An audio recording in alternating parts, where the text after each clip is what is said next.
അമ്മ, കുറെ മക്കളുടെ അമ്മ, അവരുടേതല്ലാത്ത കാരണം കൊണ്ട് അവർ അറിയിക്കുന്ന സ്നേഹം കിട്ടാതെ പോയ കുറെ മക്കളുടെ അമ്മ. ആ അമ്മയാണ് ഇന്ന് എന്റെ കൂടെ ഉള്ളത്. എവർക്കും അറിയുന്ന ഡോക്ടർ ഭാനുമതി. എത്ര വർഷമായി ഇതൊക്കെ തുടങ്ങിയിട്ട്? 29 വർഷമായിട്ട് പ്രവർത്തിച്ചുകൊണ്ടിരിക്കുന്ന കാര്യാലയത്തിലെ അമ്മ എന്നാണ് സ്ഥാപനത്തിന്റെ പേര്. AMMA അല്ല, AMHA എന്നാണ് ശരിക്കും ഇംഗ്ലീഷിൽ ഷോർട്ട് ഫോം. ബട്ട് മലയാളത്തിൽ നമ്മൾ ആ മാതൃത്വ ഫീലിങ്ങോട് കൂടി അമ്മ എന്ന് ടീച്ചറുടെ ജീവിതത്തിലെ തന്നെ ടീച്ചറുടെ സഹോദരന്മാർക്ക് ഉണ്ടായിട്ടുള്ളൊരു ഇങ്ങനെയുള്ളൊരു അനുഭവം കൊണ്ടാണ് ടീച്ചറെ ഇതിലേക്ക് ടീച്ചർ. ഇപ്പൊ എനിക്ക് ഒരു പ്രധാനപ്പെട്ട ചോദ്യം ചോദിക്കുകയാണ്. നമ്മളുടെ എല്ലാ സമൂഹത്തിന്റെ പല തട്ടുകൾ, ഈ ലോകം പുരുഷന്മാരുടേത് മാത്രമല്ല, സ്ത്രീകളുടേത് കൂടിയാണ്, ട്രാൻസിന്റേത് കൂടിയാണ്. അവരൊക്കെ പറഞ്ഞു നടക്കുന്ന ഒരു കാലഘട്ടത്തിലും ഇതുപോലുള്ള കുഞ്ഞുങ്ങളെ കുറിച്ച് പറയാൻ ആരും ഇവിടെ സംഭവിക്കുന്നില്ല. കാരണം ഇവർക്ക് അതുപോലെ അവരുടെ അവകാശങ്ങളെ കുറിച്ച് മുറവിളി കൂട്ടാൻ അറിയില്ല. ട്രാൻസ്ജെൻഡേഴ്സിനാണെങ്കിലും, ഫിസിക്കലി ചാലഞ്ചിനാണെങ്കിലും, വിഷ്വലി ഇംപെയർഡ് ആണെങ്കിലും, ഹിയറിംഗ് ഇംപെയർഡ് ആണെങ്കിലും, അവർക്കെല്ലാം തന്നെ അവരുടെ അവകാശങ്ങൾ എന്താണെന്ന് നന്നായിട്ട് അറിയാം. പക്ഷെ ഇവരെ സംബന്ധിച്ചിടത്തോളം ഇവർക്ക് ഇവരുടെ അവകാശങ്ങൾ എന്താണെന്ന് അറിയില്ല, ഇവരുടെ ആവശ്യങ്ങൾ എന്താണെന്ന് അറിയില്ല. ഞാൻ പലപ്പോഴും പലരോടും പറഞ്ഞിട്ടുള്ള ഒരു കാര്യമാണ്, ഇവരുടെ ഒരേ ഒരു നീഡ് ഫുഡ് മാത്രം. വസ്ത്രം പോലും അവരുടെ നീഡല്ല, നമ്മുടെ നീഡാണ്. അപ്പൊ അതുകൊണ്ട് ഇവർക്ക് ഫൈറ്റ് ചെയ്യാൻ അറിയില്ല. അവരൊക്കെ ഫൈറ്റ് ചെയ്ത് നേടുന്നു, അതൊക്കെ. പക്ഷെ ഇവർക്ക് ഫൈറ്റ് ചെയ്യാൻ അറിയില്ല എന്നും ആ അറിവില്ലായ്മയുടെ പേരിൽ അത് ഭരണകൂടം അല്ലെങ്കിൽ അതിന് അധികാരപ്പെട്ടവർ അത് കാണേണ്ടതാണ്. എവിടെയും ഈ ഒരു വിഭാഗം വരുന്നില്ല. ഇപ്പം സ്ത്രീകളുടെ പോരാട്ടത്തിനായിട്ട് രാത്രി നടക്കുന്നു, അല്ലെങ്കിൽ ട്രാൻസ്ജെൻഡേഴ്സ് അവരുടേതായ ഫൈറ്റിംഗ്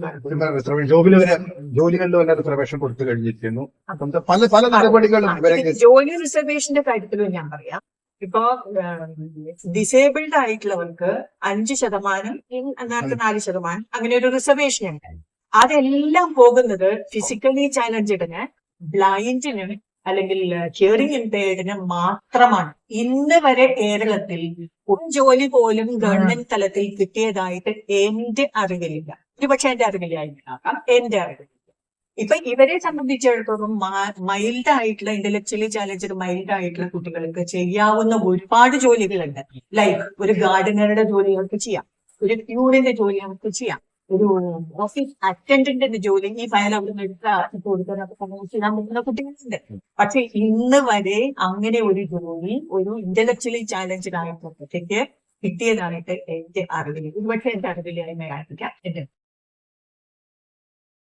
പ്രേക്ഷകർക്കായിട്ട് ഒരു കാര്യം ഞാൻ അറിയിക്കുകയാണ്.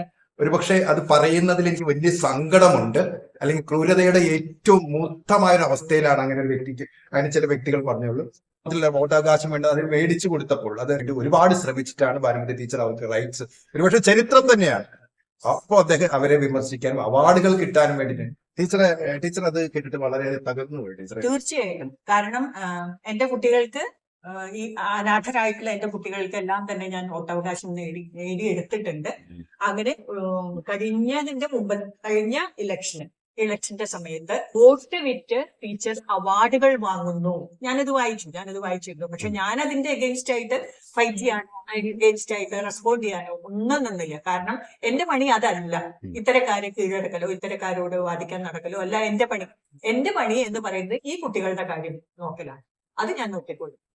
ആരെന്ത് പറഞ്ഞാലും എനിക്കതൊരു പ്രോബ്ലമേ അല്ല.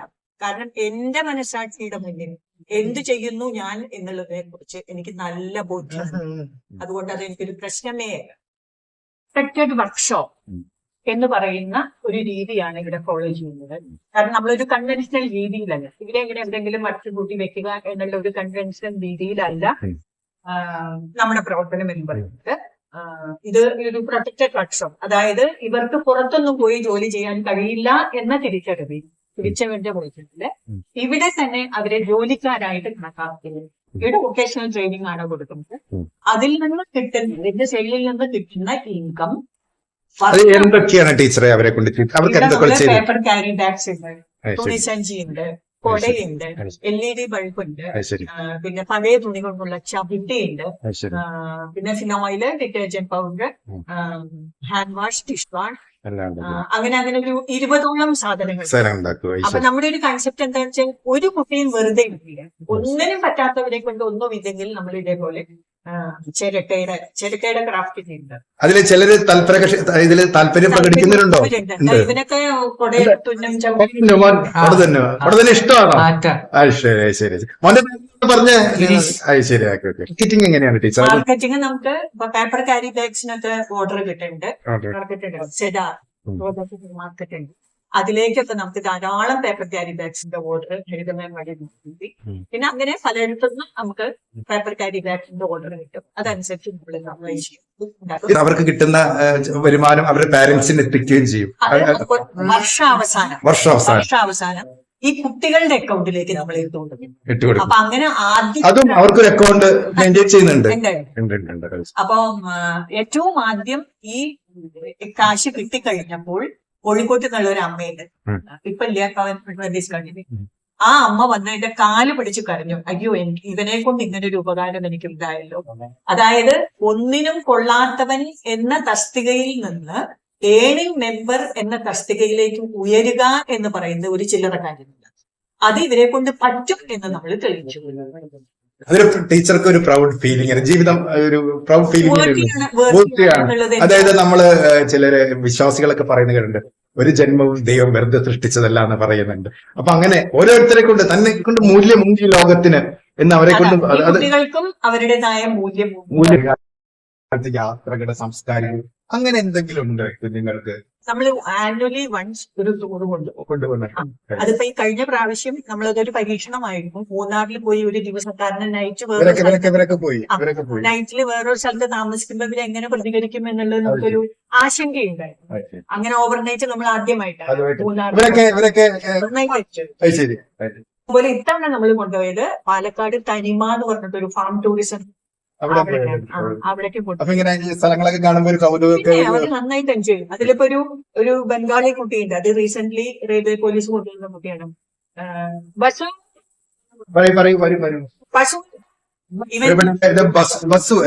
അവൻ ബംഗാളി കുട്ടിയാണ്, റെയിൽവേ പോലീസ് റെസ്ക്യൂ ചെയ്ത് കൊണ്ടുവന്നതാണ്. അപ്പൊ ബംഗാളിയാണെന്ന് നമ്മൾ മനസ്സിലാക്കിയത് അവന്റെ കയ്യിൽ പേര് കുട്ടിയിട്ടുണ്ട്, ആകാശ് ബസു എന്നൊക്കെ പേര് കുട്ടിയിട്ടുണ്ട്. യിലേക്ക് തനിമാന്ന് പറഞ്ഞ ഫാമ്പത്തിൽ കൊണ്ടുപോയപ്പോ അവിടെ സ്വിമ്മിംഗ് പൂളും സ്വിമ്മിംഗും ഒക്കെ ഉണ്ട്. അപ്പൊ നമ്മളൊക്കെ അതിശയിച്ചു പോയി. പിന്നെ അതില് ചാടി നീന്തണം കണ്ടിട്ട്, എന്നിട്ട് ചാടുമ്പോ അവനെ രക്ഷിക്കാനായിട്ട് നമ്മുടെ സ്പെഷ്യൽ എഡ്യൂക്കേറ്റർ ഒരു സൂര്യൻ ഉണ്ട്, അവനും കൂടെ ചാടി ചാടിയത് കണ്ടിട്ട് അവൻ നീന്തി തിമർത്തു അവനറിയായില്ലേ മലയാളമൊക്കെ അറിഞ്ഞു വരുന്നുണ്ട്.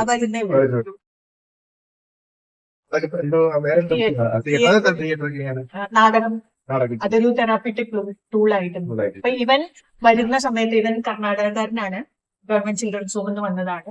ഇവന് വരുമ്പോ തീരെ സ്പീച്ച് ഉണ്ടായിരുന്നില്ല. ഇപ്പൊ നന്നായിട്ട് കമ്മ്യൂണിക്കേറ്റ് ചെയ്യും. അത് ഈ നാടകത്തിന്റെ ഫലമാണ്. ഇപ്പൊ നമ്മള് രംഗചേതനയുടെ ഗണേശാണ് നമ്മുടെ കുട്ടികളെ നാടകം ചെയ്യിപ്പിക്കുന്നത്. അപ്പൊ ഗണേശ് പറഞ്ഞു ഇത്തവണ ഇതാവട്ടെ, അതായത് ഇത്തരത്തിലുള്ള കുട്ടികൾ തെരുവിലേക്ക് എറിയപ്പെടേണ്ടവരല്ല എന്നുള്ളൊരു മെസ്സേജ് സമൂഹത്തിന് കൊടുക്കാൻ വേണ്ടിയിട്ട് ഇത്തവണ അതാണ് നമ്മൾ തീരുമാനിക്കുന്നത്. ഇംപ്രൂവ്മെന്റ് ഉണ്ടാവുന്നുണ്ട് പല തീർച്ചയായിട്ടും. നാടകം നല്ലൊരു അവർക്ക് ഒരു കോൺസെൻട്രേഷൻ പവർ ഇൻക്രീസ് ചെയ്യും, കമ്മ്യൂണിക്കേഷൻ സ്കിൽ ഇൻക്രീസ് ചെയ്യും. ഈ രണ്ട് പ്രവർത്തനങ്ങളോട് ഒരുപാട് ഇംപ്രൂവ്മെന്റ് ഇവർക്ക് ഉണ്ടാവുന്നുണ്ട്. അതായത് ഇവിടെ വെറുതെ അക്കോമഡേഷൻ മാത്രം അല്ലെങ്കിൽ താമസിപ്പിക്കുന്നു എന്ന് മാത്രമല്ല, ഇവിടെ 18 വയസ്സിന് മുകളിലുള്ള കുട്ടികളാണ്. പിന്നെ എവിടെയാണ് ടീച്ചറിന്റെ മറ്റ് കുട്ടികളെ? വളരെ അമ്പാടിക്കുളം ഗ്രൗണ്ടിൽ അവിടെ എത്ര കുട്ടികളുണ്ട്? 1 വയസ്സ് മുതൽ 10 വയസ്സ് വരെയുള്ള 90ഓളം കുട്ടികള്. അധ്യാപികയായിരുന്നു, റിട്ടയർ ചെയ്തു. അപ്പോ എന്റെ ഇൻകം ഇതിന് ഞാൻ വേണ്ടിയിട്ട് ഞാൻ ചെയ്തിട്ട്, പിന്നെ ഇന്ന് വരെ എനിക്ക് കിട്ടിയ അവാർഡ്സിലെ ഒരു നയാ പൈസ പോലും ഞാൻ എടുത്തിട്ടില്ല. അത് ഈ സ്ഥാപനത്തിലേക്ക്. പിന്നെ ഒരുപാട് പേരുടെ സമൂഹത്തിന്റെ സപ്പോർട്ട് ഒന്നുകൊണ്ട് മാത്രമാണ് നമുക്ക് ഈ 29 വർഷം സർവേ ചെയ്യാൻ പറ്റിയത്. ഫുഡ് സ്പോൺസറിങ് ആയിട്ടുണ്ടാവും, കുറെ നല്ല മനുഷ്യര് നമ്മളെ സപ്പോർട്ട് ചെയ്യുന്നത് കൊണ്ട് മാത്രമാണ് നമുക്ക് മുന്നോട്ട് പോകുക.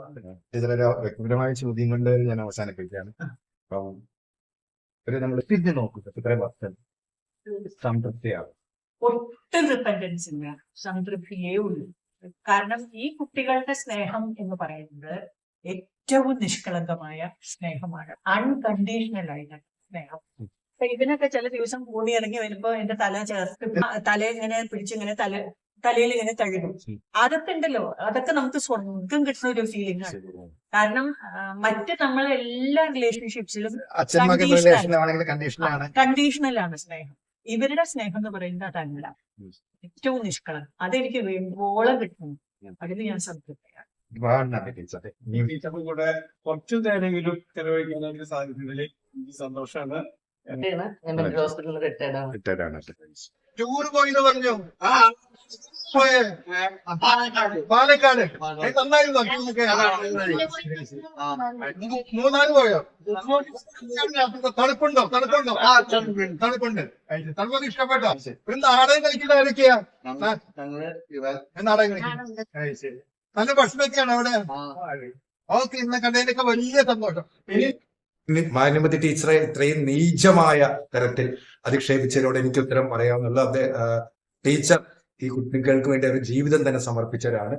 ഒരുപക്ഷെ അവർ ബയോളജിക്കൽ ചിൽഡ്രൻ പോലും അവർക്ക് വേണ്ടെന്ന് വെച്ചവരാണ്. ഒരു ജീവിതം മുഴുവൻ അത് വെറുതെ പറയും. അവാർഡ് ഇപ്പൊ ടീച്ചറിനോട് തന്നെ ഞാൻ നേരത്തെ സംസാരിച്ചപ്പോൾ ടീച്ചർ ഒരു കാര്യം പറഞ്ഞു, എനിക്ക് അവാർഡുകൾക്ക് വേണ്ടി എന്തെങ്കിലും ക്യാഷ് പ്രൈസ് ചെറുതെങ്കിലും കിട്ടിക്കഴിഞ്ഞാൽ എന്റെ കുഞ്ഞുങ്ങൾക്ക് കുറച്ച് ദിവസമെങ്കിലും ഭക്ഷണം കൊടുക്കാൻ എനിക്ക് പറ്റും. അല്ലാതെ ടീച്ചർ അവാർഡിന് വേണ്ടി ഒന്നും അല്ല. ടീച്ചർക്ക് അവാർഡ് വേണമെങ്കിൽ ശില്പങ്ങളൊക്കെ അല്ലെങ്കിൽ ടീച്ചർ തിരിച്ചു കൊടുക്കും. എനിക്ക് എന്തെങ്കിലും കുറച്ച് കാശ് എന്റെ കുഞ്ഞുങ്ങൾക്ക് വേണ്ടി, അതുപോലെ തന്നെ അവിടെ താമസിക്കുന്ന 18 വയസ്സ് കഴിഞ്ഞിട്ടുള്ളവർക്ക് വേണ്ടി, അവർക്ക് വേണ്ടി മാത്രമാണ് ഇത് ചെയ്തത്. ഒരു ജീവിതം മുഴുവൻ അവരുടേതായ സുഖ സൗകര്യങ്ങളൊക്കെ മാറ്റി വെച്ചിട്ടാണ് ടീച്ചർ ഈ പ്രവർത്തനങ്ങൾക്ക് ഇറങ്ങി തിരിച്ചത്. ആത്മാർത്ഥയെങ്കിലും നിങ്ങൾ കാണാതെ പോകരുത് എന്ന് മാത്രം ഞാൻ അവരോട് പറയുന്നു.